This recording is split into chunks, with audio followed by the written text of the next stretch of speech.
The dossier came in a black folder with no markings on it. Kyle Voreth didn't touch it right away. He let it sit on the table between him and the broker.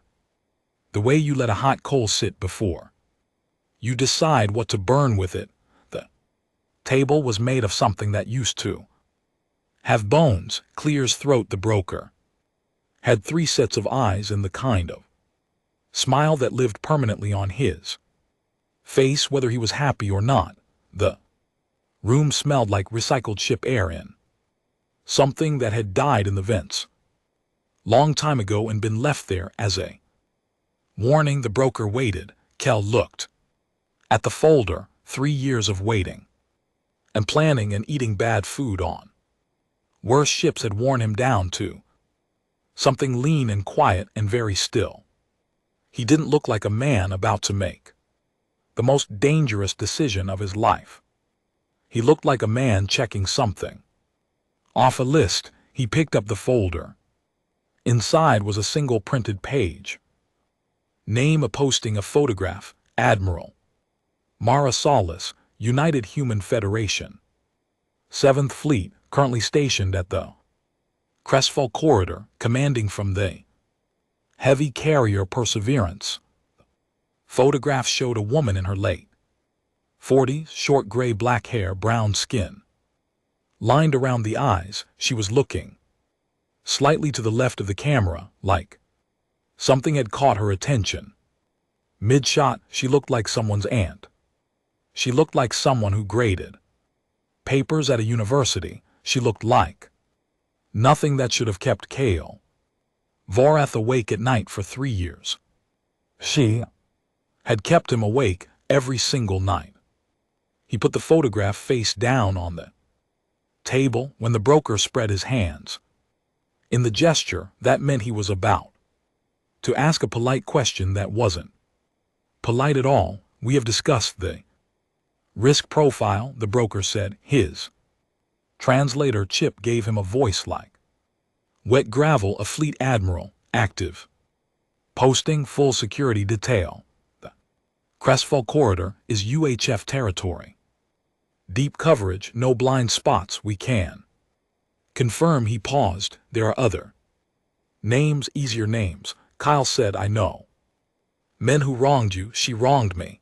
The broker looked at him for a moment with 2 of his 3 eyes. The third one was watching the door. It always was. There are those in the syndicate who will say, this is personal, that personal jobs go wrong in personal ways. Kale looked at him. It is personal. He said it the way you state a temperature, flat, correct. Not something to argue with. The broker picked up the folder and tucked it into his coat. He would not be the one to lose money over another species' grudge. That was somebody else's mistake to make. We will begin sourcing ships first, then crew, then routing. He stood. You understand that once we begin, the syndicate's involvement remains deniable. I know how it works. And if it fails, Cal was already looking at the wall. The broker left. Cal had not always been this quiet. There had been a version of him before that. Laughed loudly and argued with his crew over card games and cooked actual food on the ship's hot plate instead of eating ration packs standing up at the console. A version that had believed with the simple confidence of a man who had never had serious reason not to that the UHF was worth something. Ari, that the uniform he wore meant something. That when he brought evidence of a weapon smuggling operation inside the fleet's own supply chain up through proper channels, something would actually happen to the people responsible. Something had happened, just not to them. The tribunal had lasted 4 days. He had presented everything: logs, cargo manifests, records with the names of 2 senior supply officers who were moving black market ordnance to 3 different border factions. He had been meticulous. He had been certain the tribunal had found him guilty of falsifying records and conduct unbecoming an officer. He had lost his rank, his pension, his clearances, his quarters on the station, where his stuff was still in a box. Somewhere, probably his name in the fleet registry changed from active to struck you, and through all of it, through every procedural statement, every carefully worded finding, every moment where the people on that panel looked at their papers instead of at him, only one person had looked him in the eye, Admiral Marisalis. She had sat at the far right of the tribunal panel. She had not been the presiding officer. She had not asked many questions, but she had watched him the whole time with those dark, careful eyes. And when she had signed her name to the finding, she had still been looking at him, not sorry, not cruel, just watching, like she was noting something down somewhere in her head he had never been able to make sense of. That look, for 3 years he had turned it over like a stone in his pocket. Had it been guilt? Had it been nothing, just a face that happened to be pointing in his direction? Or had she known the truth and signed anyway? He didn't know. He just knew that of all the faces from that room, hers was the one that found him in the dark. He spent 4 months building the crew. Not fast, he had learned in the 19 months he'd been operating in a Wrath Syndicate space. That fast was how you ended up with the wrong people. The Syndicate's fringes were full of fast solutions.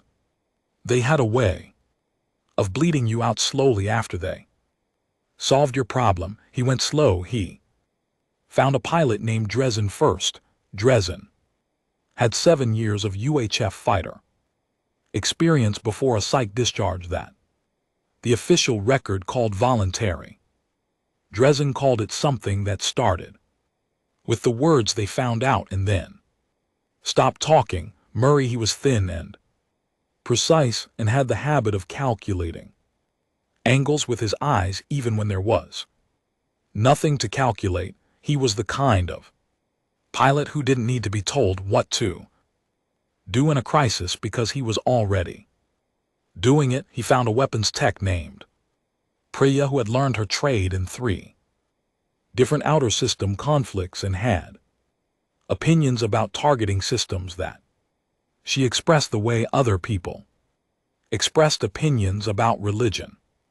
She was very small and very loud, and clear's throat could disassemble a gun's firing mechanism while arguing about something else entirely. He found for more than 6 than a full crew complement of 37 across 6 ships. 37 people who had been chewed up and discarded by various configurations of authority and had landed in Syndicate space carrying it like weight. As he didn't tell them it was personal, he told them it was a job. Some of them probably knew anyway. The ships came through a Syndicate contact named Urith who dealt in vessels with ambiguous histories and asked no questions as long as the payment came in the currency he preferred and on the schedule he specified. The ships were not beautiful. They were functional.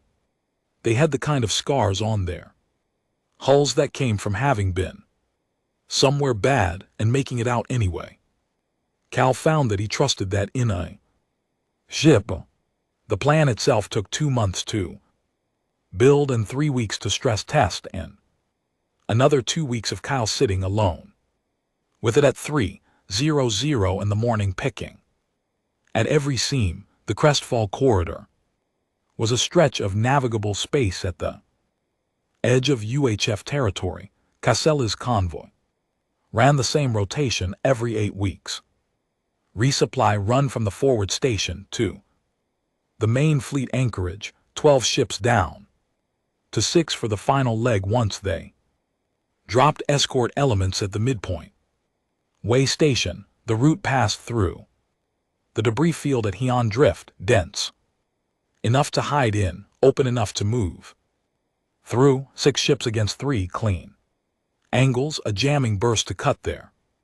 Comms, then it was done. He had run it 100 times in his head, every time it worked. He told himself this meant it would work.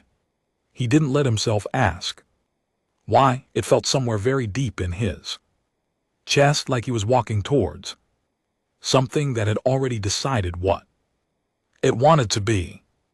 43 days before the operation, a ERI intelligence analyst named Chev Sol filed a risk assessment. Hashiv Sol was junior enough to still believe that risk assessments were read by someone. He worked in a gray office on a syndicate station that orbited a gas giant nobody had named because nobody cared enough. He had 6 monitors and a chair that was slightly too tall for his body, and a collection of threat files that he had organized over 3 years into a system that made complete sense only to him. He had been assigned to review the operational profile that the broker had submitted when Kale's commission was accepted. He had looked at it for a while, then he had pulled the existing file on the target, the file on Admiral Mara Soyce was not long. This was the first thing that surprised him. High-ranking human military officers in Cheval's experience generated significant intelligence material. Engagements, decisions, patterns of behavior, predictable responses to pressure. The files were usually thick, layered, easy to read if you knew what to look for. Sis's file was thin where it should have been thick. There were engagement records. She had been in 14 significant military confrontations over her career. She had won all 14, but the records were strange. There were almost no instances of overwhelming force. The victory margins were narrow every time. The Arathi analysts who had reviewed previous engagements had noted repeatedly that she seemed to be using the minimum necessary to win, like she was calibrating, like she was not trying to demonstrate capability, but simply trying to solve a problem and then stop. There was a section of the file marked behavioral anomalies. He read it carefully. It contained 7 separate incidents from 7 different sources in which Solis had done something that made no tactical sense and had won anyway. In one, she had released a captured Dravathi smuggler who knew a significant portion of her patrol routes. In another, she had called off a pursuit of a hostile force when she had clear kill geometry, simply stopped and let them go. In a third, she had boarded a suspected weapons platform with a crew of 4 when standard protocol would have called for orbital bombardment. Every time the analyst note said some version of the same thing. We do not understand why she made this choice. Every time the outcome was positive for her. There was a footnote at the bottom of the behavioral anomaly section added by a senior analyst 2 years ago. It was short. Kit said this officer's decision-making does not respond to threat the way human military decision is documented to respond.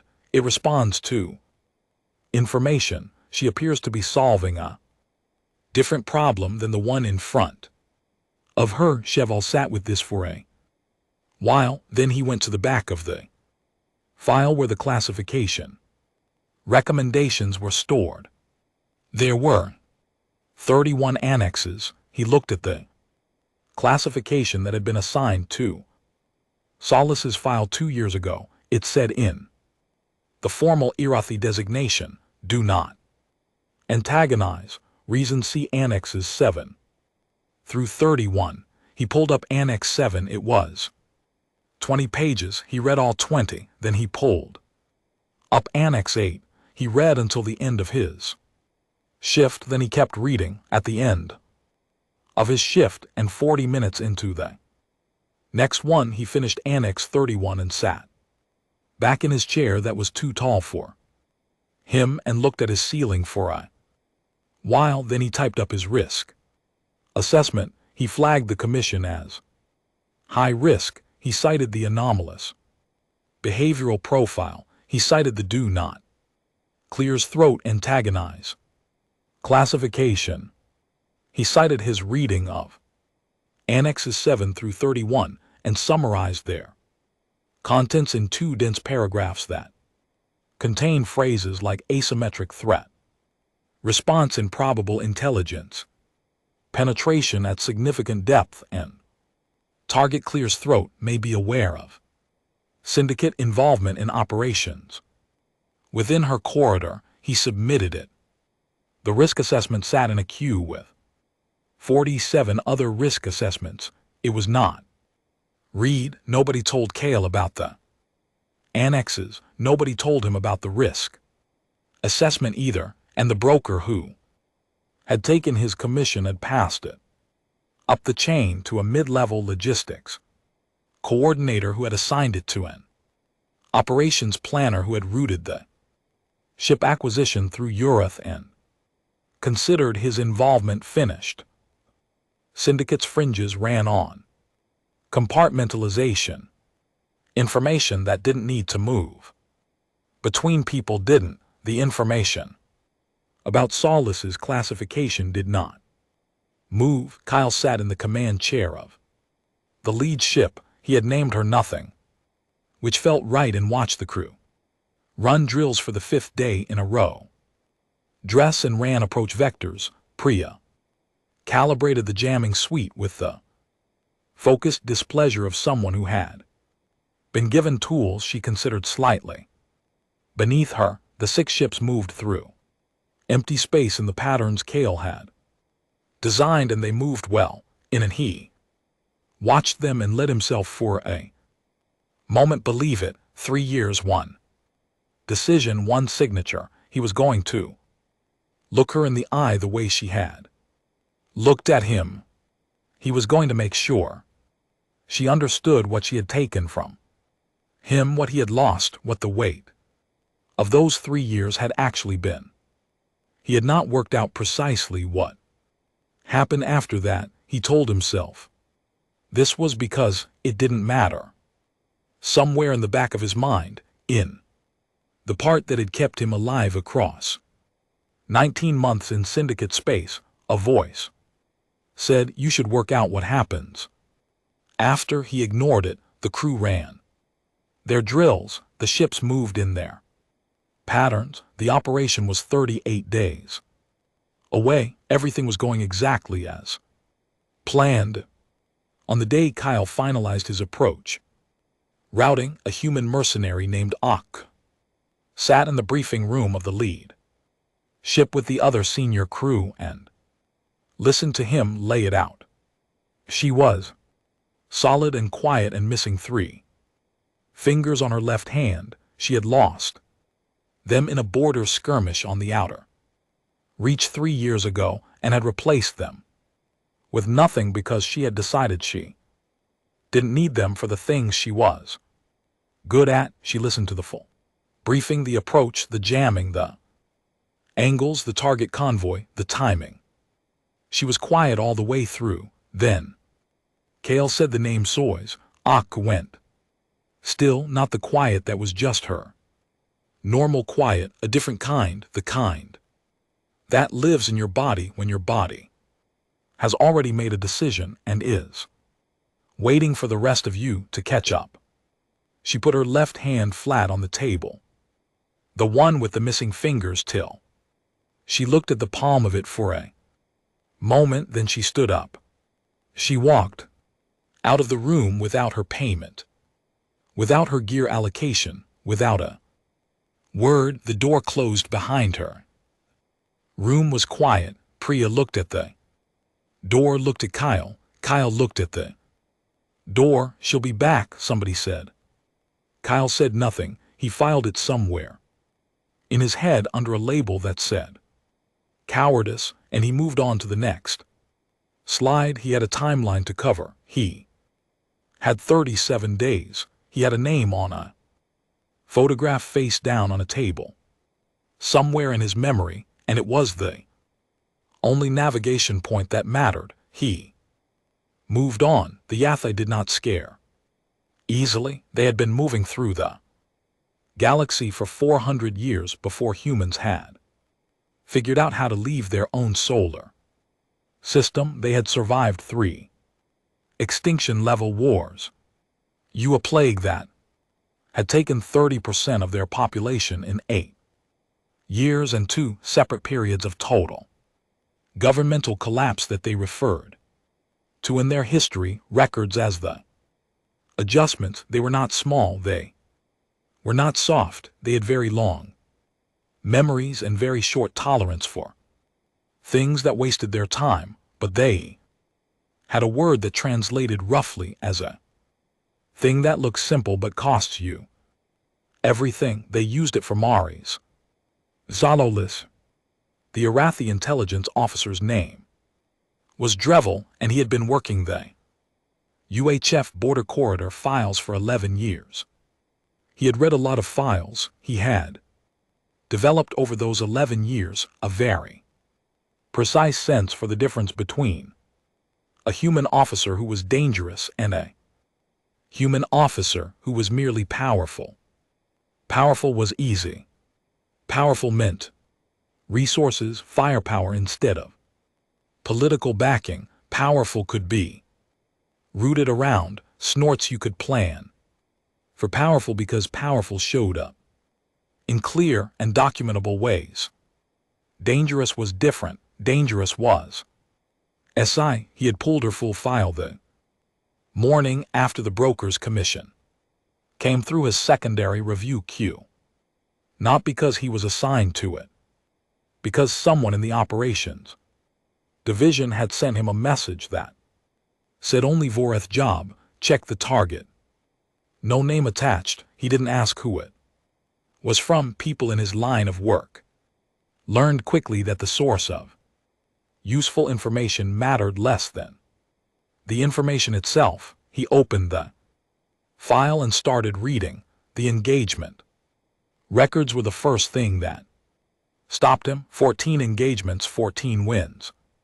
He had seen files like this before, for aggressive human commanders with good instincts and sufficient firepower who had pushed through bad situations by being willing to accept losses. Enemy wasn't brutal arithmetic. He understood brutal arithmetic. This was not that the losses in soulless engagements were low, not slightly low. Remarkably low. In 2 cases the losses on her side were 0, not near 0.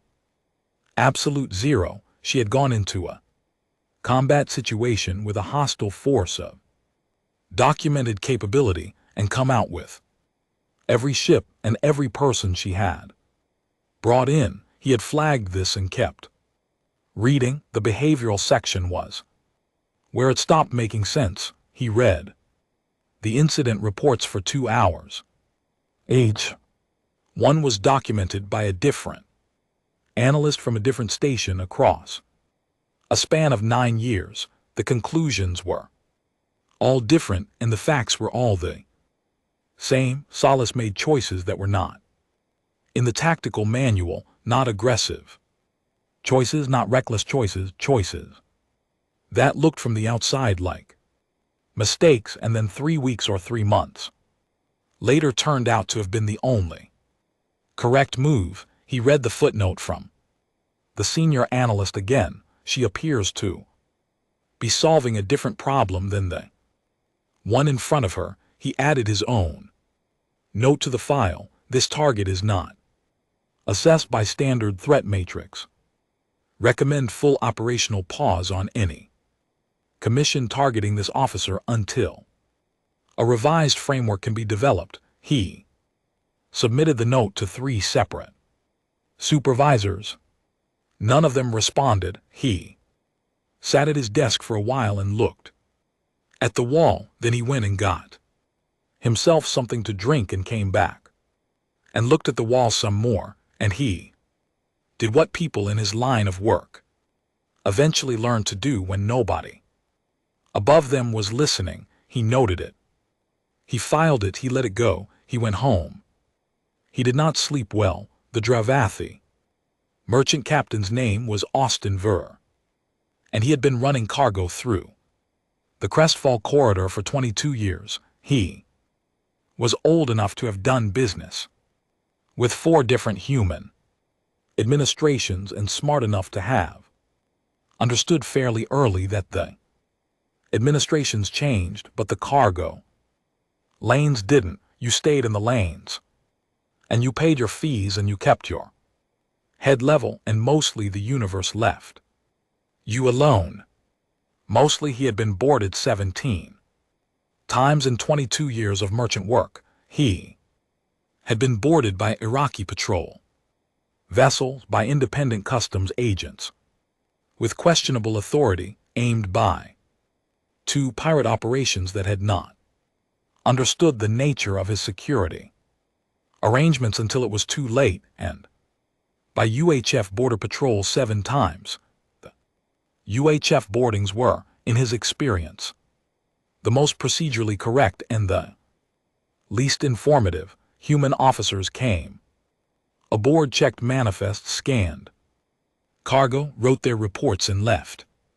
They followed the steps. They did it by the numbers. He had found over the years that this was both their greatest strength and the thing that made them most predictable. Solis had boarded him herself, which was the first thing that was wrong.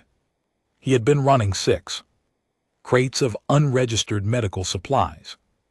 Not dangerous, not weapons, it's just pharmaceuticals that hadn't been cleared for the outer reach stations because the clearance process took 3 years and people were dying in the meantime. When the Perseverance's patrol boat had pulled alongside and requested access, he had given access because refusing a UHF Admiral's patrol boat access was the kind of decision that simplified your life in ways you didn't want. He had expected officers, junior grade, clipboard approach. Instead, the Admiral herself had come through his cargo lock alone, 1 sidearm, no scanner. She had looked around his hold the way someone looks around a room they've been in before. Then she had sat down on one of his crates, the wrong one, which he would only notice later, and asked if he had anything hot to drink. He had made tea, real tea, actual leaf tea. Because he had been trading with a human station for years and had developed the habit. He had given her a cup. She had taken it with both hands, the way humans sometimes did when they were being genuine rather than polite, and she had looked at it for a moment. Then she had told him everything, not in an aggressive way, in the way that you tell someone the score of a game when they've been traveling and haven't checked. Calm, factual. The 6 crates of unlicensed pharmaceuticals, the route they'd come through, the contact at the forwarding station who'd helped him bypass the manifest flags, the 2 other times he'd run similar cargo in the last 14 months. She knew all of it. He had sat very still and thought about whether to say anything. She had drunk her tea. Then she had stood up and told him he could go. He had asked why. She had looked at him for a moment, not unkindly. You're going to tell 6 people what happened here, she had said. That's worth more to me than your cargo. He had told 60. He had told the story at every port and station and cargo meet he had attended in the 3 years since, not because he thought she had been kind. Exactly. Not because he was grateful. Exactly, but because something about the way she had done it, sitting on his Crate holding her tea with both hands, knowing everything and choosing to solve a different problem had stuck in him like a splinter he couldn't reach. He had told the story so many times that it had become the most reliable opening he had for conversations with other merchants. The Admiral who knew everything and let you go, the Admiral who was running an operation he still hadn't fully understood. He had over time come to believe that she was still running it. The stolen tactical manual was old. It had been acquired by a Urathi fleet strategist named Vitho during a period of border negotiation that had technically been a negotiation and practically been a slow-moving intelligence operation. The UHF had eventually noticed and asked for it back. Through diplomatic channels, the Iraqi had returned it. They had kept the copy.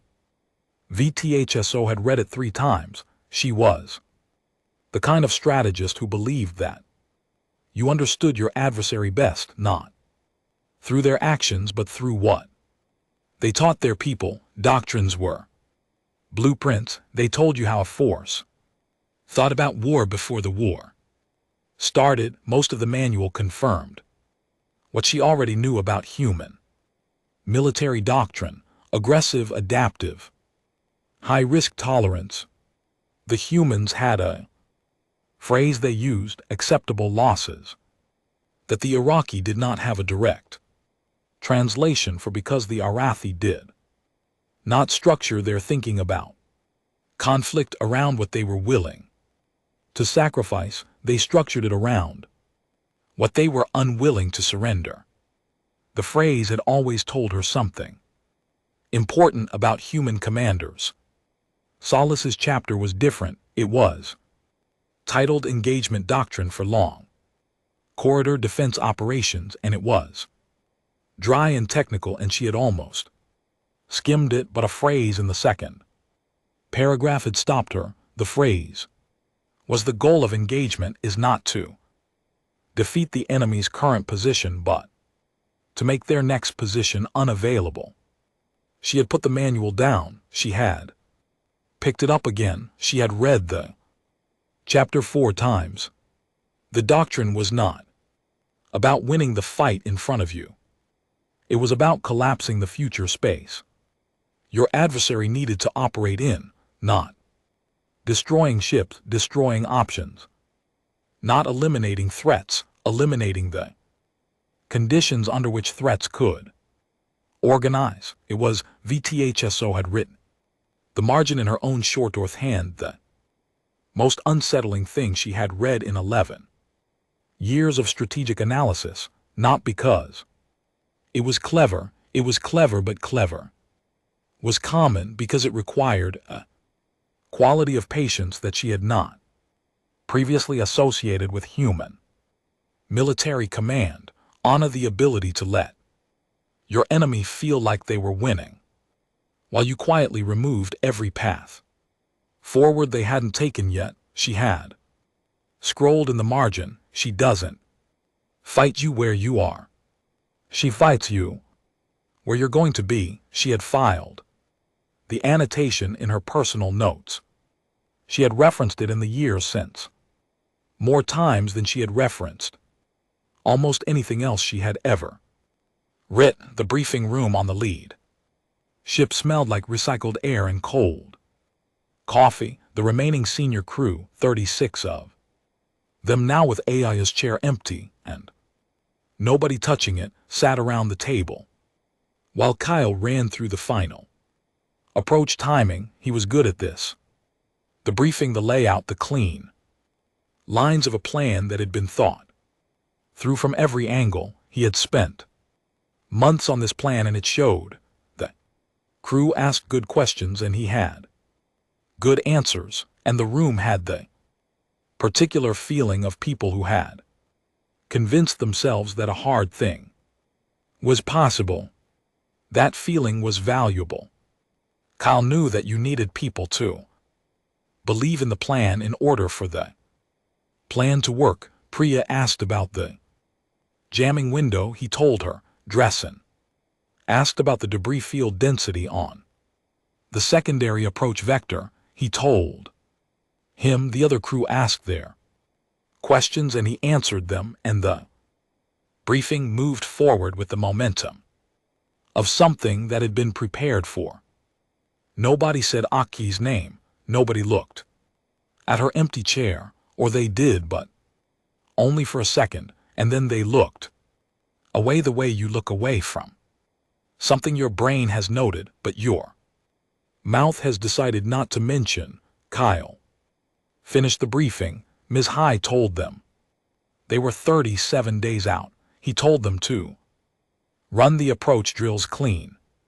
He told them the job was solid and the timing was right, and they were going to move like they had always moved, quiet, fast, with purpose. He left the room. In the corridor alone, he stopped walking. He thought about Aku. He thought about her hand going flat on the table, the missing fingers, the way she had stood without saying anything, which was its own kind of saying something. He thought about the 11 years she had been in the mercenary circuit, all the things she had done and the things she had survived, and he thought about the fact that she, specifically she with Olive, that behind her, had heard the name and left. He stood in the corridor for a long time, then he told himself, cowardice, filed it, walked on. He had 37 days, he had a plan. He had a name on a photograph that was still face down in his memory, waiting. He didn't have room for the other thing, the thing that lived underneath the plan in the part of himself he had sealed off 3 years ago when the tribunal ended, and he had walked out of that room and kept walking until he had left human space entirely. He had sealed it off because what was underneath the plan was not anger. Anger he could use. Anger was clean. Anger was a tool he had sharpened for 3 years and knew how to hold. What was underneath the plan was something that had been a man once, a man who had believed in something and been taken apart for it, a man who had looked at the face of the person signing his destruction and had searched that face for something, acknowledgement, regret, and anything, and found nothing he could read. He had built the plan on top of that man over him, like covering a crack in a wall. He walked to his quarters. He did not sleep.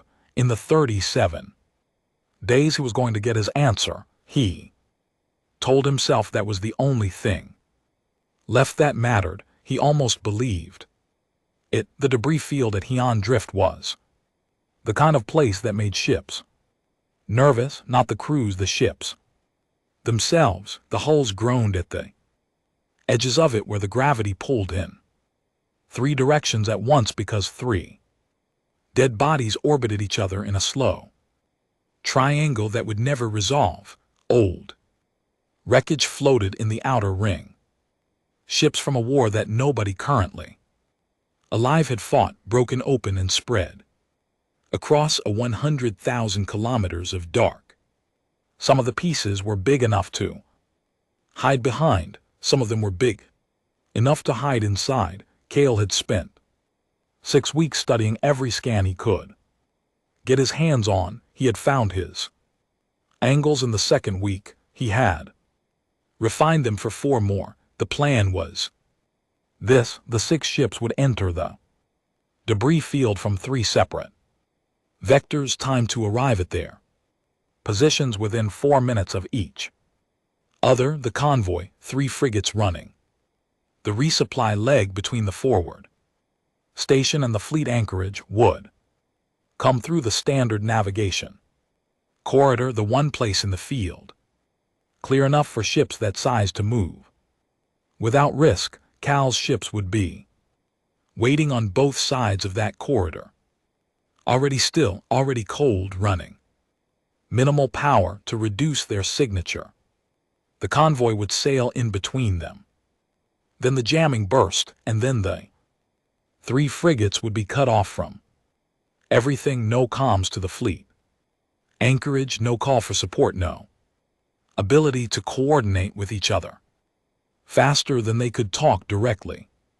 3 ships, 6 guns total against 6 ships with 12. Then it was over. He had run it a H-100 times in simulations and in his own head every time it worked. The geometry was clean. The timing was achievable. The jamming suite Priya had built was the best piece of equipment on any of his ships, and she had told him. In the flat, confident way, she said things she was certain of that it would. Cut signal in a 200,000 km radius for 20 minutes before it started degrading. 20 minutes was enough. They entered the debris field on schedule.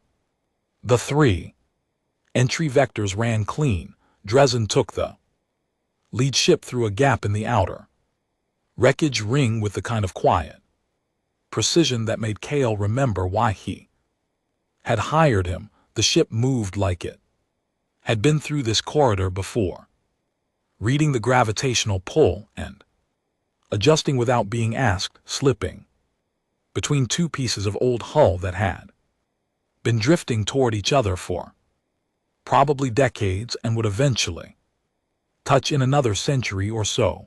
The other 5 ships came in behind in their designated order. No communication between them. They had drilled this enough that they didn't need it. Kel watched the positional display as the 6 icons spread to their designated coordinates and stopped moving. 6 ships settled quiet cold. He checked the time.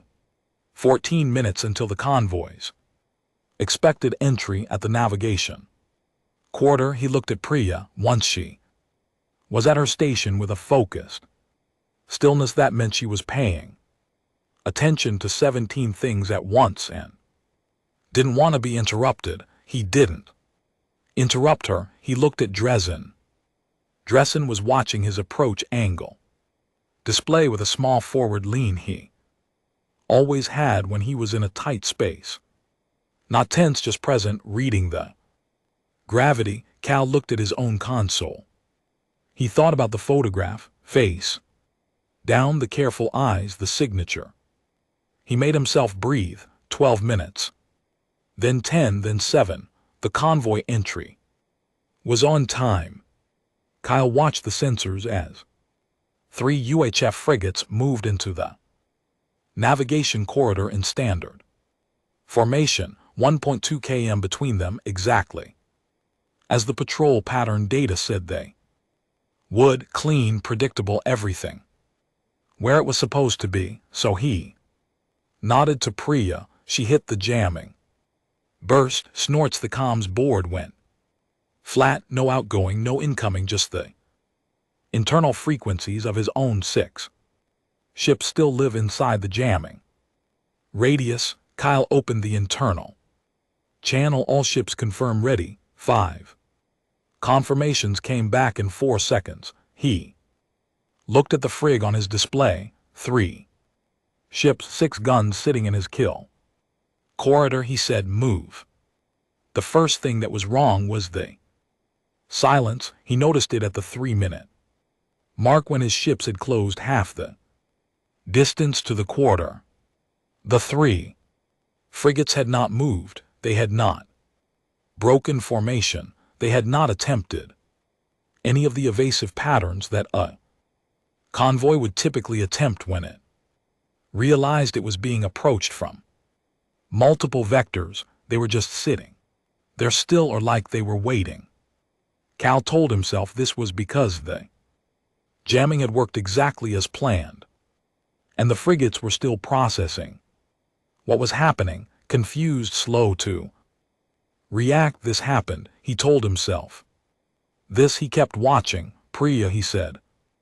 I see it, she said. They're not moving. I know is the jamming. The jamming is working. A pause, a very short one. Our jamming is working. He heard what she meant by the second sentence. He just didn't understand it yet. Then the fourth ship appeared. It came from the debris field on the far side of the quarter, not from empty space. From inside the wreckage it decloaked, not the shimmer of a standard stealth drop, but a full cold cloak release out of the kind that cost a significant amount of power to maintain and a significant amount of skill to hold steady in a gravitational field like Heian drift. It was a destroyer, UHF standard class. Running lights off, weapons live. Cal stared at it. The fifth ship came from above, directly above, rising out of a debris cluster that the scans had shown as dead mass and nothing else. Then the sixth, then the seventh, then four more, in a spread that covered every exit vector from the navigation corridor. Every angle Cal had built his plan around, every line of approach and every line of retreat covered. 12 ships in total, rising out of the debris field like they had been breathing quietly in the dark for a long time before he arrived. Ships with no registry markings, no identification signal. Ships that technically, what by every record Cale had ever been able to access, did not exist. His comms board lit up. One incoming signal cutting through his own, jamming like it wasn't there, which meant they had a different system, a better one that had been active before his ever was. He looked at the signal request for a moment, then he accepted it. The voice was calm, not the forced calm of someone working to keep their voice level. Actual calm, the kind that lives in a person who has been in enough situations that this particular one does not move them. Kyle, he sat very still. You've been in Irathi space for 19 months, the voice said. I've been watching you build this for 14 of them. The debris field held everything in its slow orbital patience. The 12 ships held their positions. His 6 ships held theirs. Because there was nothing else to do. Running was a geometry problem he had already solved in his head in the first 3 seconds of counting the ships, and the answer was no. I want you to understand something, the voice said. I let you finish all of it. Crew, the ships, the approach routing, the timing. A pause, not for effect, for accuracy, like she was choosing words carefully, not to be dramatic but to be correct. I wanted to see what you had put together. His hands were flat on his console. He was aware of his own breathing. I'm not impressed, she said. The channel stayed open. He could hear nothing on her end, no background noise, no ship sounds, just the particular quality of open air that meant she was in a room, standing still, holding something to her mouth and waiting. What happened inside Caleb in the next 4 seconds was not something that could be put in a report. 3 years the plan, the months in syndicate space, eating bad food, sleeping in ship bunks that smelled like other people's long trips.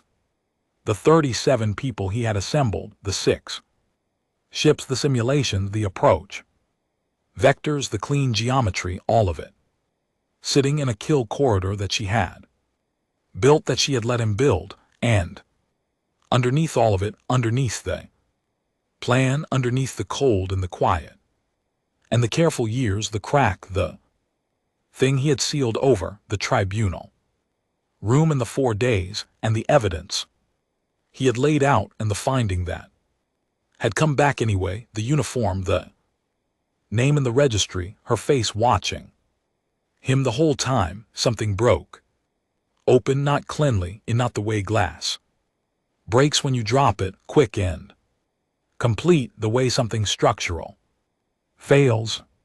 A slow split that had been building for a long time, and Clear's throat finally reached the point where the material couldn't hold it anymore. He opened the broadcast channel, not just her ship, all channels, every frequency in the jamming radius that his board could reach. He started talking. He couldn't have told you afterward exactly what he said. He knew the shape of it. He told her what she had taken from him. He told her what 3 years in syndicate space looked like from the inside, what it did to a person, what it cost. He told her about the evidence he had brought to the tribunal, real evidence, solid evidence, the kind that should have been enough to bring down 2 senior supply officers and their whole network. He told her what it had felt like to watch the panel look at their papers while he spoke. He told her about the moment the finding was read and what it had done to something inside him that he had never been able to properly name. He told her about the photograph. He told her about looking at her face and seeing her looking back and not being able to read it and spending 3 years turning it over. He told her he had come here to make her understand what she had signed. He told her she had signed his life. His voice was not steady. He had not expected it to be. He had expected somewhere in his planning that this moment would feel like the plan completing, that it would feel like relief or triumph, or at least the clean satisfaction of arriving somewhere he had been moving toward for a long time. It did not feel like any of those things. It felt like standing in a hole he had dug himself and realizing the walls were not going to hold. He stopped talking. The channel was quiet. Then her voice came back. 2 words, I know. The silence after those 2 words was different from all the other silences. Priya was not moving at her station. Dress had both hands on his controls, but was not doing anything with them. The rest of the bridge crew were very still. Nobody looked at anyone else. They were all looking at the display at the 12 ships that had closed the corridor too. Nothing. Kyle looked at the comms panel. The channel was still open. Those 2 words sat in the air of the bridge like something with weight. I know not. I'm sorry, not you were right, not here is my explanation, just I know, do not.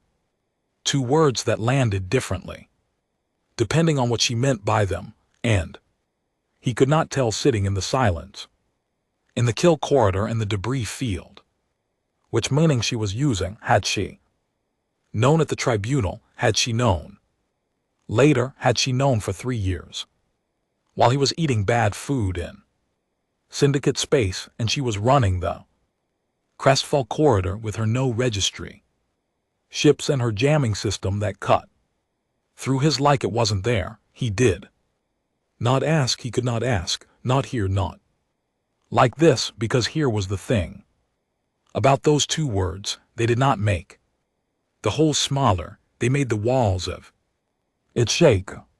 His 6 ships were sitting in a corridor with 12 guns on them. His 37 people were on those ships waiting for him to tell them something. The operation was not finished. It had not been finished. It had never been going to be finished, not the way he had planned it, not the way he had pictured it through all the simulations and all the long nights. And he was sitting in the command chair of a ship he hadn't named, and his hands were flat on his console, and he did not know what to do. The broadcast had gone to every frequency in the radius. Every one of his crew had heard it. He became aware of this slowly, like cold water coming up around him. He had planned for 37 things, and he had not planned for that. All ship Solace said, hold position. No one fires unless I say. The 12 ships held. His 6 ships held. He on drift turned slowly in its three-body orbit. The dead ships of a dead war drifting in. The outer ring and the navigation corridor sat between them all, and nothing moved. It and the channel stayed open. Cal looked at the display for a long time, then he looked at Dresden. Dresden looked back at him, waiting, asking nothing. That was the thing about Dresden. He calculated angles, he read gravity, he waited for instructions. He was in the deepest possible way the kind of person who would follow you wherever you were going as long as you could tell him where that was. Kyle needed to know where that was. He did not know. She's going to board, Priya said. Not a question. Flat. Cal said nothing. The channel crackled. I'm coming across. Solis said, tell your people to stand down. He sat in the chair of the ship he hadn't named. He thought about 3 years. He thought about I know, he said to Dresden very quietly, stand down. Weapons. Dress reached over and put the weapon system to passive. The rest of the bridge crew, one by one without being asked, did the same. Outside in the debris field, the dead ships of the old war kept drifting. The three bodies in their slow triangle kept pulling at each other and never coming closer and never letting go. The boarding tube extended from the Perseverance toward Cale's hull. He sat in his chair. He waited. She came alone. That was the first thing. No security detail. No officers flanking her. No weapons drawn. One sidearm on her hip, holstered. The snap still closed. She came through the boarding tube and into the cargo bay of Cale's ship, the way a person walks into a room they have been invited to, not the way a person walks into a room they are taking by force. At her boots were standard fleet issue. Her uniform had no decorations on it beyond rank. She was exactly as the photograph had shown her. Short gray-black hair, brown skin with lines around the eyes, a face that looked like it had considered a lot of things and arrived at its conclusion. Slowly and without drama, she looked around the cargo bay once, then she walked toward the corridor that led to the bridge. The 2 crew members who had been standing at the cargo bay entrance. Cale had not ordered them there. They had simply appeared. The way people appear when something is coming and they don't know what else to do, moved aside. Without being asked, she passed between them without looking at them, not dismissively, like they were not the thing she had come for. She found the bridge. She walked in. IDOM. Cale had not moved from his command chair. He had thought in the minutes between standing down weapons and hearing the boarding tube connect about whether to stand, about whether to have his sidearm out, about the 17 different ways this moment could go and which of them he preferred, and which of them he could actually control. He had concluded that he could not control any of them, so he sat in his chair and he waited. And when she walked onto his bridge, he looked at her. And she looked at him, and it was in a terrible way, exactly like the tribunal. Her eyes on him, his on hers, the air between them carrying more weight than the air between 2 people should carry. She looked at the command chair at him. Then she walked to it unhurried and stood in front of it in a way that communicated white without any particular aggression that it was her chair now, not because she had the guns for it, though she did because the room had already decided. He stood up. She sat down. She did it naturally, the way you sit in a chair at a table you have been sitting at for years. She put both hands on the armrest and looked at the console in front of her for a moment and then looked up at the crew.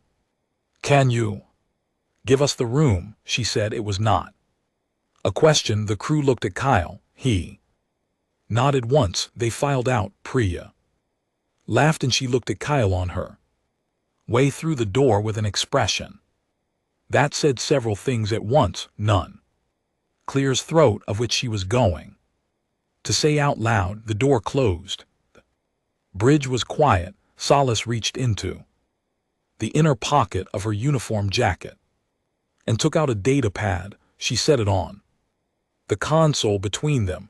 She did not push it toward him. She just set it down flat and put her hands back on the armrest. That's your court-martial file, she said. He looked at it. The original, she said. Not the official record, the original with the internal communications attached, the ones that weren't entered into the tribunal proceedings. He said nothing. There are 47 messages in the attachment folder, she said, between the presiding officer and the 2 supply officers you named in your testimony before the tribunal. During it, one of them sent the day the finding was read. She paused. You should read them. He looked at the data pad. He did not pick it up. I know what they say, he said. His voice came out level. He had not expected that. I know you do, she said. You knew at the tribunal. That was the problem. You knew, and you had the evidence, and the evidence was real, and they found you guilty anyway. She looked at him directly, not unkindly, the way someone looks at a fact they have been carrying for a long time. Because the presiding officer was being paid and 2 of the other panel members were being managed, and the supply chain operation you found was bigger than 2 officers. It went up 4 levels above them. Bridge held the silence. I didn't know that when I signed, she said. I want to be precise about that. I did not know the full scope of it. I knew something was wrong with the file. There were things that didn't align, testimony that didn't match the physical evidence in ways that should have been caught and weren't. She stopped. I signed anyway. Because I had looked at the evidence you presented, and I had looked at the panel, and I had made a calculation that turned out to be wrong. Kyle looked at her. What was the calculation? He said that the investigation would continue after the tribunal. She said that a finding against you didn't close the supply chain question, that someone with more authority than a panel of 3 would pull the thread. She said the next part without looking away. Nobody pulled the thread. They buried it, and you were already gone. The debris field turned slowly outside. The dead ships of the old war drifted in the outer ring. I pulled it myself, she said. 8 months after your tribunal. It took me 14 months to get to the bottom of it. 6 people are currently in a UHF detention facility. 2 more were removed from their positions and are under ongoing investigation. The supply chain operation is dismantled. She looked at the data pad. Your name is in the follow-up report as the officer who originally identified the irregularities. The record is not expugned. I could not make that happen through channels that wouldn't raise questions about the investigation itself, but the addendum exists. It is permanent. He stared at her. Something was happening in his chest that he did not have a name for. It was not relief. It was not the clean arrival of a long planned thing. It was something rawer than either of those, something that had been pressed flat for 3 years and was now being given pressure from the other direction and did not know what shape it was supposed to take. You were right, she said, and I was wrong. Then I signed those papers and I was wrong. The words landed in him the way the two words from the comms channel had landed with weight. With a kind of permanence. I have been looking for you for 2 years, she said. Not to arrest you, not to bring you in. To tell you that. He looked at her for a long time. 2 years, he said. You moved. Carefully, she said. It took time to find where you'd gone, more time to track the operation you were building without disrupting it. Something moved in her face that might have been the closest she got to Rye. I considered making contact earlier. I decided that intercepting you mid-build would not give you what you needed. What did I need to finish? She said simply. To bring it to the point where you could see what it was. He thought about that. He thought about 37 people and 6 ships in 3 years of quiet, careful, furious planning and the clean geometry of an ambush that had turned out to be the inside of someone else's operation. You built a better trap, he said. I built the conditions for you to build a trap. She said. There's a difference. You built the trap. I just made sure it closed on the right thing. He sat down on the floor, not dramatically, his legs just decided that standing was not what they were doing anymore, and he sat down on the deck of his own bridge and put his back against the base of the console and looked at the ceiling of the ship he had not named, the ship he had bought from a man who asked no questions. She did not react to him sitting on the floor, and she stayed in his chair with her hands on the armrest and let him do it. The people I brought, he said to the ceiling, 37 will be released, no charges. Their ships will be escorted to the nearest neutral station. A pause. Priya Sundaresh has 3 warrants outstanding in UHF space.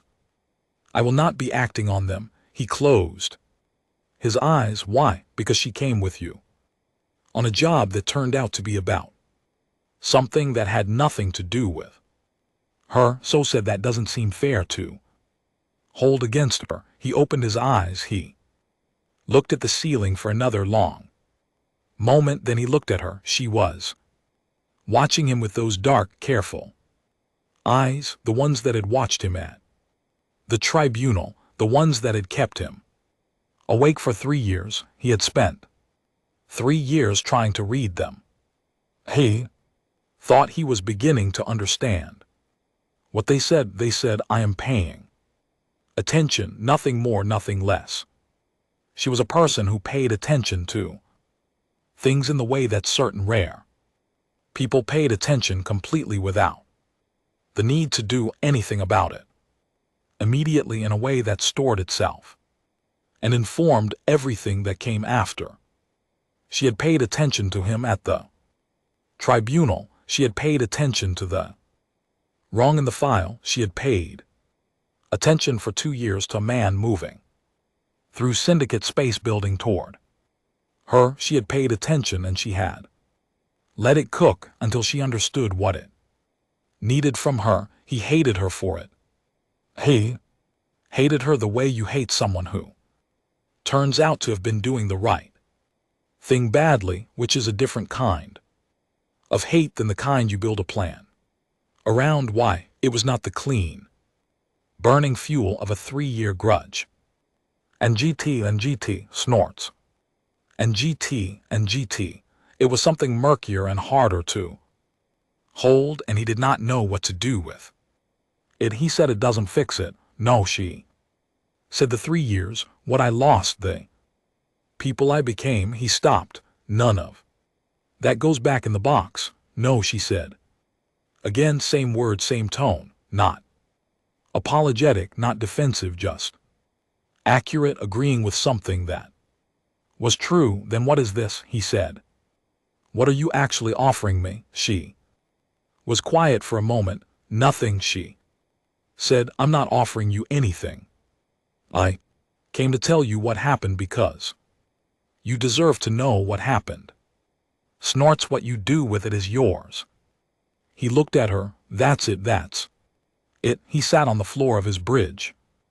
For a while longer, the 12 ships outside held their positions. His 6 ships held theirs. Nobody was shooting. The debris field turned. He thought about everything. He thought about it for a long time in the way that you think about something when the shape of it has just changed completely and your mind is still running the old shape through its processes because it hasn't caught up yet. Then he stood up. He stood up and he looked at her sitting in his command chair, and he made his choice. He made the wrong one. Not violently. He did not go for his sidearm. He did not make a threat. He walked to the door of the bridge, opened it, and told Dresden, who was standing in the corridor along with the rest of the crew in the crowded way of people who had been waiting with nowhere comfortable to wait to get to the helm.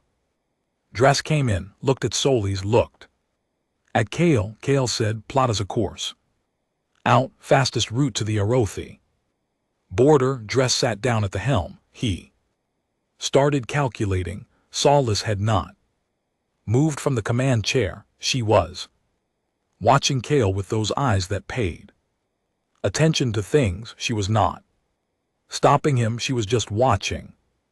You're running, she said. I'm leaving. He said, you know where you're going. She said, back to the syndicate, back to the people who funded this. Not a question, just tracing the logic. I know where I'm going. She looked at him for a moment longer, then she stood up from the chair. She picked up the data pad from the console and held it out to him. He did not take it. She set it back on the console. When you're ready, she said. She walked to the door, stopped. Her back was to him. The supply officers you identified, she said, on the ones from your original testimony. One of them broke during the investigation. Gave us everything, cried. Actually, apparently, he'd been carrying the guilt of what happened to you for 3 years. She paused. I thought you should know. Someone felt it. She walked out. He stood on his bridge and listened to her boots on the deck of the boarding tube, and the seal releasing and the tube retracting. He stood there until his sensors showed the personnel transport returning to the Perseverance. He stood there a little longer, then he sat down in his command chair, the one she had been sitting in. It was in some way he couldn't account for and didn't want to think about. Not entirely his chair anymore. Course is ready, Dresden said. Go. Cal said. The ship moved. None of his crew said anything for the first 40 minutes. They ran through the outer edge of the debris field in the same careful quiet they had used coming in, except that coming in had felt like the approach to something, and going out felt like nothing at all, like moving through a space that had no name. On the other side of it, Priya came and stood next to Kale's chair after 20 minutes. She didn't say anything. She just stood there, which was its own kind of saying something. He didn't look at her. After a while, she went back to her station. The 12 Soli ships did not follow. They let him reach the outer edge of the field. They let him clear the debris. They let him push to jump distance, which took another 23 minutes of open space, and they held their positions the whole time and watched him go, and did not fire a single weapon and did not send a single signal at jump distance. Kyle looked at his console. The data pad was still there where she had left it. He looked at it for a moment, then he reached out and picked it up and held it in both hands and looked at the face of it. The screen was dark. He could turn it on. The court-martial file was in there. His original testimony, the 47 messages between the presiding officer and the supply chain people who had paid.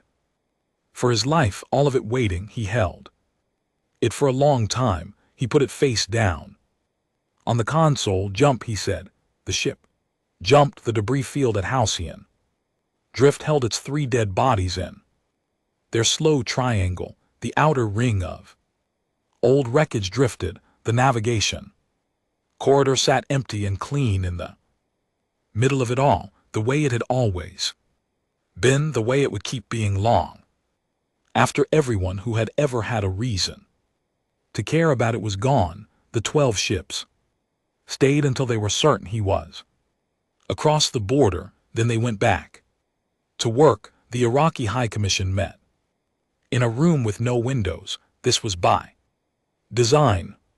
The commission had been meeting in rooms with no windows for 200 years because the founders of the commission had believed with a particular conviction of people who had survived enough political violence to develop strong opinions about architecture that windows gave people things to look at other than each other. The commission existed to look at each other, at the truth in each other's faces, high at the weight of what was being decided in the careful stillness of eyes that had seen a great deal and were not easily moved. The room had 12 seats. 7 of them were occupied this morning. Cal Voreth sat in a chair at the far end of the table. That was not one of the 12 seats. It was a chair that had been carried in specifically for him. This was a distinction the commission made. You sat in one of the 12 seats, or you sat in the chair that was brought in. The brought-in chair was lower than the 12 seats by exactly 4 cm. Nobody ever mentioned this. Everyone always noticed. He had been sitting in it for 22 minutes. He had told them what happened. Not all of it, the parts that could be said out loud. The 6 ships entering the debris field on clean vectors. There were the convoy sitting still in the navigation corridor. The 4th ship appearing, then the 5th, then 7 more out of the wreckage, out of nowhere, out of a debris field that his own scans had shown as dead space. Jamming bursts that had cut nothing because her system had been running before his. The voice on the comms. He had told them about the boarding. He had told them she came alone.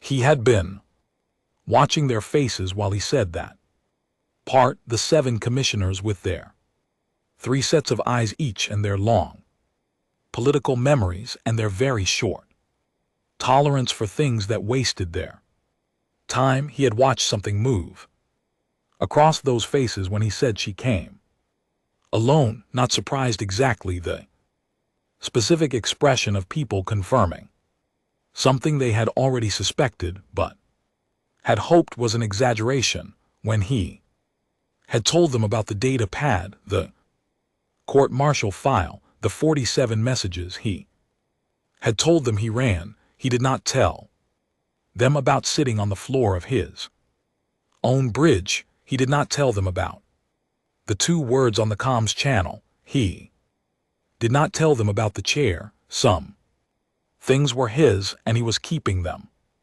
When he finished, the room was quiet for a long time. The senior commissioner, the one in the center seat, the one whose third eye was always slightly more open than the other 2, which meant she was either very interested or very concerned, reached into the document folder in front of her and drew out a single printed sheet. She looked at it.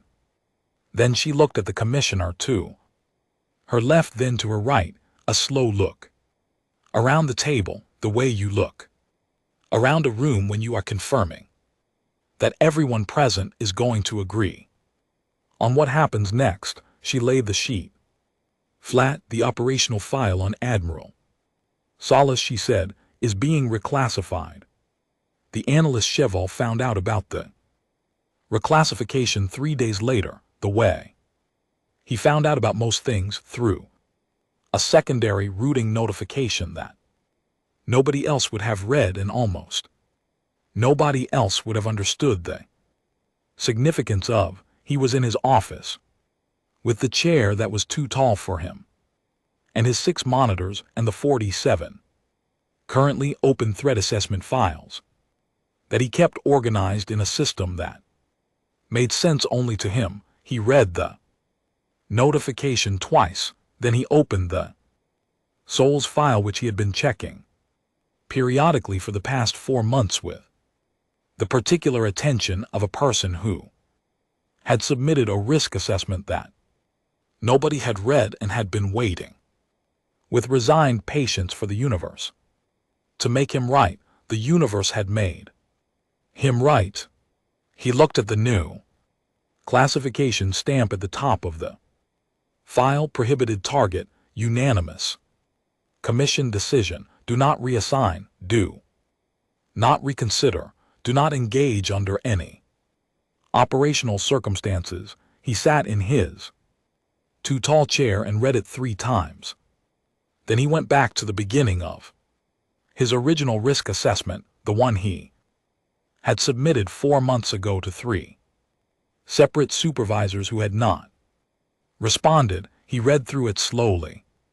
His own words, his own careful language, his cited evidence, his conclusion, and all of it sitting exactly where he had left it, unread in a queue with 47 other documents. He added 1 line to the bottom of the assessment. See Commission reclassification dated this week.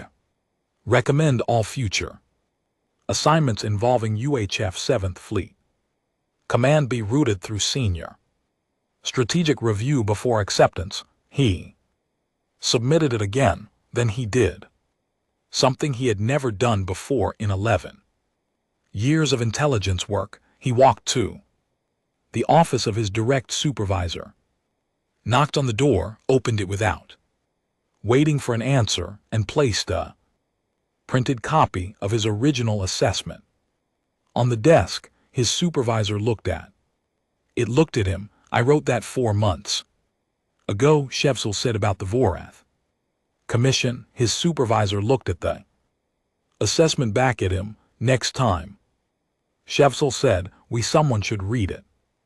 He walked back to his office. He sat in his chair. For the first time in 4 months, he slept well that night. The report on the Heian Drift incident circulated through 17 different intelligence networks over the following 6 months. Most intelligence reports moved through these networks with the speed of anything that was technically important and practically ignored. Filed, stored, referenced occasionally when something related came up, mostly sitting in databases that were searched less often than they should have been. The galaxy produced a significant amount of intelligence material. Most of it described things that had already happened in ways that helped predict things that would probably happen. 1. And the agencies that received it used it the way you use a map of a city you already live in, occasionally, mostly from memory. The Heian Drift report did not move like that. It moved fast. It moved the way things move when they contain information that people pass to other people before the formal routing has even completed, because the information is the kind that sits in your chest after you read it and needs somewhere to go. The tactical data was unremarkable by intelligence network standards. 12 ships against 611 minutes. 6 ships disabled, 0 destroyed. 1 hostile officer departed under observation. No shots fired after initial positioning. From a pure military analysis standpoint, it was a clean operation, decisive, efficient. It was the attachment that moved the transcript of the boarding and the analyst who had first attached it to the report, a junior officer in a Dravathi Border Intelligence Office who had received the raw feed from a listening post near Heian Drift had included it. Without much thought, the way you include everything when you're not sure what the relevant part is, she had not flagged it, she had not added any annotation, she had just included it and filed the report and gone home.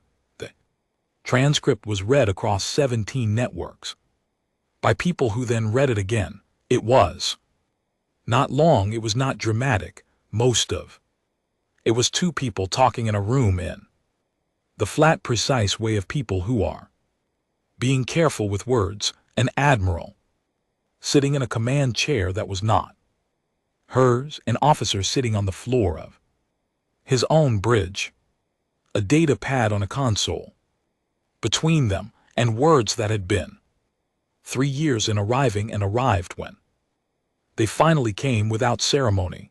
The analysts who read it reached different conclusions about what it meant. The Dravathy Risk Assessment Bureau wrote 2 pages on it. Their conclusion was careful and formal and used a great deal of technical language and arrived in its final paragraph at a point that could be summarized simply. They had no framework for what they had read. Human military doctrine as they understood it was built around the application of superior force to produce a desired outcome. What they had read was something else, an application of superior information used not to destroy but to place a person in a position where the only available outcomes were chosen by her. Harry, the Bureau's final line read, "We recommend no engagement with this officer under any circumstances where she has had more time to prepare than we have." Strategic Division, which had now read all 31 annexes and was feeling the particular discomfort of people who had been given good advice they hadn't taken, wrote a single paragraph. They noted that the Heian Drift incident was consistent with documented behavioral patterns. They noted that the outcome: 1 hostile officer released, 36 additional personnel released, 0 casualties, 0 political complications, was the outcome with the smallest possible footprint and the largest possible information value for the UHF. They noted that they did not know and could not determine when what information value the Admiral had extracted from the operation or what she intended to do with it. That was the thing that sat in people's chests, not the 12 ships against 6, not the 11 minutes, not the clean geometry of an ambush that had turned out to be the inside of someone else's operation. The thing that sat there was the not knowing she had let him go. She had released 36 armed combatants with complete knowledge of a syndicate-funded operation. She had boarded the ship alone. She had given him a data pad and not watched him take it. She had told his weapons tech that her outstanding warrants would not be acted on. None of those were the decisions you made if your goal was the goal everyone could read. They were decisions you made for a goal that was further down the road, in a road that been somewhere out of sight. The Outer Reach Merchant Guild, which had received a copy of the report through its standard intelligence sharing agreement with the Dravathy Bureau, sent it to its senior security coordinator with a single attached note. For context, see attached account of the Austin Verb boarding 3 years ago. Pattern consistent. The Iraqi High Commission's strategic advisor read the circulated report, set it down, picked it up, read the transcript again, set it down again, and then typed a memo to the commission that contained 1 recommendation: the prohibited target Classification for Admiral Solace was to be made permanent, transferable to any officer who occupied her command position and was not to be reconsidered under any circumstances, including political change in UHF leadership, deterioration of Iraqi-UHF relations, or direct provocation by UHF 7th Fleet forces. The Commission approved it.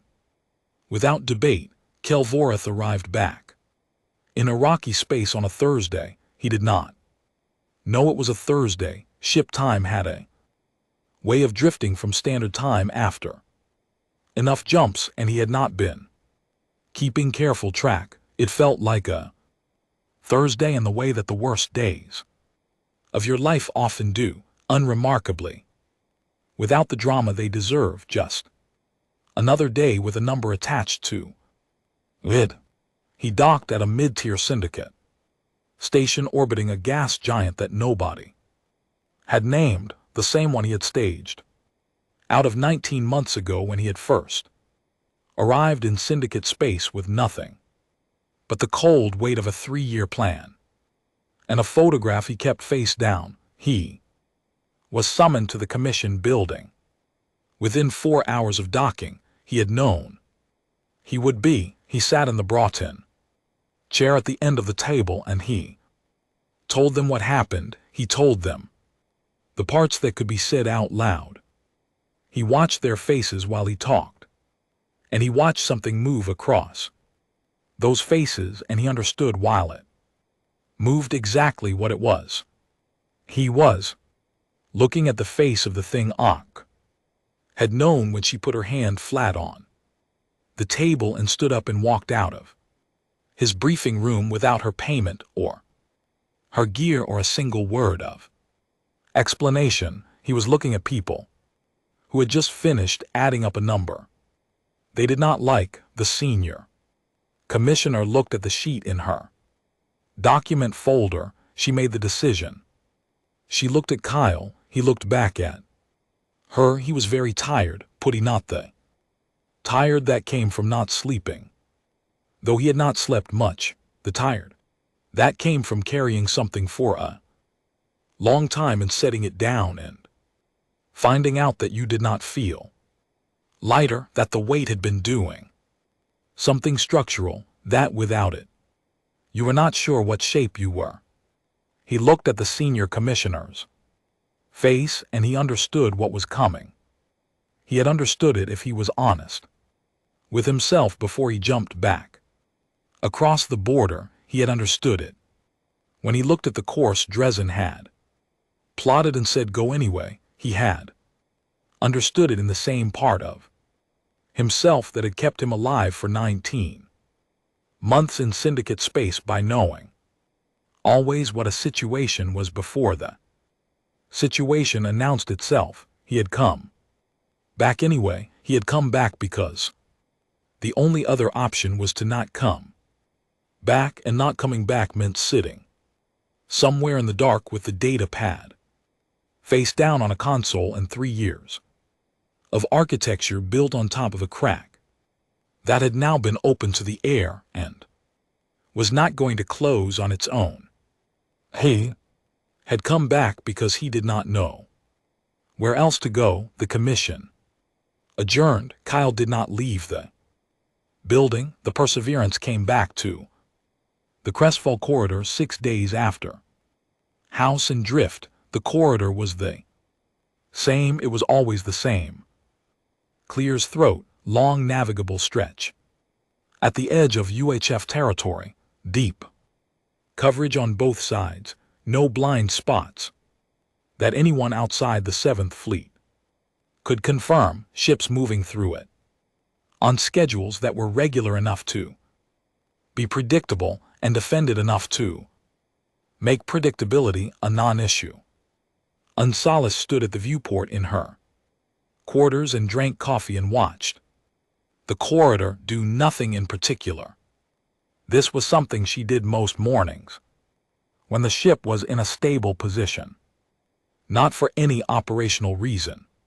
She had found over years of command that Watching a place you were responsible for, just watching it without an agenda, was one of the few things that kept the responsibility from becoming abstract. The corridor was real, the ships in it were real, the people on those ships were real, the coffee was real too. She was particular about the coffee. Her crew had learned over 2 years of serving under her that the coffee situation was one of the few things that reliably produced a specific and mildly alarming attentiveness in an officer who was otherwise difficult to read. The ship's quartermaster had standing orders to maintain a minimum of 40 lb of ground coffee at all times. Nobody questioned this. Nobody wanted to be on the ship. The day the 40 lb ran out, she drank her coffee. She thought about the data pad, which was probably still face down on a console somewhere, or in a drawer, or in a bin. She thought about a man sitting on the floor of his own bridge. Her comms officer knocked on the open door. 3 Dravathi merchant vessels requesting corridor passage. Admiral, tell them.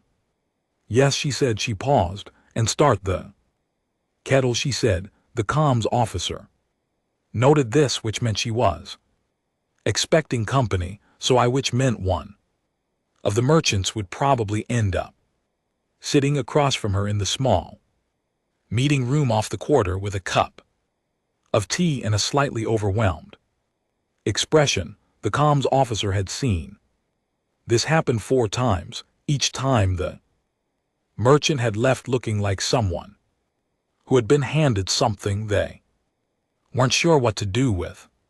Each time they had told people about it. Yes, Admiral, the comms officer said. She went back to her coffee in her corridor. On her desk behind her, 3 paragraphs of after-action report sat in a folder. She had written it herself the morning after returning from Heian Drift, in the flat operational language of someone describing a completed task. Entry into the debris field, positioning of assets, engagement without hostile exchange. 1 officer departed under observation. 36 additional personnel released to neutral station. No kills, no damage, no battle damage, no prisoners. She had written engagement resolved and considered whether resolved was the right word. She had left it in the margin of the folder. In her own handwriting, she had written 4 words, wasn't really about me. She capped her pen and set it down. She picked up her coffee. The intelligence report on Heian Drift, the full version, with the transcript attached, was eventually filed in the databases of 17 agencies under various classification levels. Most of those classifications degraded over time, as classifications do, and the report moved from restricted to limited to archive, to the particular category of archive that meant anyone looking for it could find it, but almost nobody ever looked, so almost nobody. Young Iraqi intelligence officer named Tefsal, no relation to Shevsal though. People made the joke, came across it 6 years later while researching historical UHF border engagement patterns for a paper that nobody would read except the 8 people in his division who were required to. He was junior enough to still believe that historical cases contain lessons that senior officers had forgotten or ignored. He was also, by the standards of his division, unusually clear as throat, persistent. He read the tactical data. He read the transcript. He sat with it for 2 days. Then he wrote a footnote for his paper that his supervisor would later remove as outside the scope of the document. The footnote read, the Halcyon Drift engagement is notable not for its tactical outcome, but for the decision made in its final phase when the hostile commander, upon receiving information that nullified the basis for his operation, was released. Rather than detained, 36 additional combatants were similarly released. No material advantage change hands from a standard engagement framework. This decision is difficult to justify from a different framework, one that measures the cost of an action not by what it takes but by what it leaves behind. The decision is the only one that makes sense. She released them into a situation that was worse for them than capture would have been when she spent nothing and owed nothing, and the other side carried the full weight of the outcome. I have been unable to find a better example in the historical record of what it means to win a thing completely. I recommend this case be included in the standard strategic analysis curriculum. It was not included, but the footnotes survived in Tev Sol's personal files, where he kept things he thought mattered whether or not anyone agreed with him. Yet he had, in this way, more in common with Cheval than just the name. The last record in the Commission's operational file for the Voreth Commission was a single line added by a records clerk who had been handed a sheet of paper by a very tired-looking inhuman man on a Thursday afternoon and told to file it. The sheet contained one sentence: the Commission closed, operational objective not achieved, asset non-rovable. The clerk had filed it without reading it carefully, the way you file things when there are 47 other things in the queue, and the end of your shift was 20 minutes ago in a different drawer in a different office on the same station in a file that was not the Commission's file and was not accessible through the standard routing system. There was a data pad. Its screen was dark. It had been placed face up. It would sit there for a while in the dark, waiting with the patience of something that knew the person it was waiting for had not finished yet, that he was moving through the last of the rubble of 3 years of careful architecture and had not reached the other side and did not know what was on the other side and would get there anyway. Went the way people get to things eventually, not because they are ready but because standing still stops being an option. The corridor at Crestfall kept moving. The 3 Dravathi merchants came through it without trouble, one of them a cargo captain with 20 years in the lanes and a good memory for faces, sat across from the Admiral in the small meeting room and drank tea with both hands around the cup. He told her about a story he had heard about a man with 6 ships in a debris field, about an admiral who came alone, about a datapad left face down on a console. He told her he didn't understand the ending. She drank her coffee. Most endings take a while, she said. He thought about that for a moment. He nodded slowly. He finished his tea. He went back to his ship. He told people about